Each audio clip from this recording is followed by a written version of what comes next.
घर सोडून तुला लांब गेलो नाही.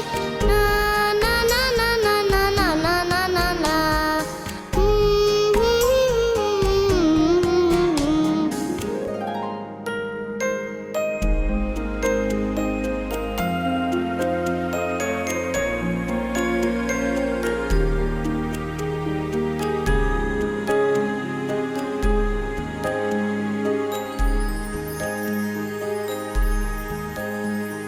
बरं झालं आला सोन्या, काही खोट नाही.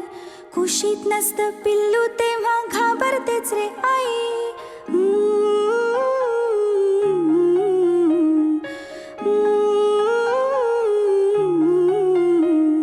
विचारांनी साऱ्या कसं गलबलायला होतं. अंधार असतो फार मोठा, पिल्लू असतं छोटं. विचारांनी साऱ्या कसं गलबलायला होतं. अंधार असतो फार मोठा, पिल्लू असतं छोटं. नाजूक नाजूक त्याचा जीव, नाजूक नाजूक मन. कोळी कात सोसेल कसे भविष्याचे घण. लहान आहेस तोवर निदान कुशीत घेत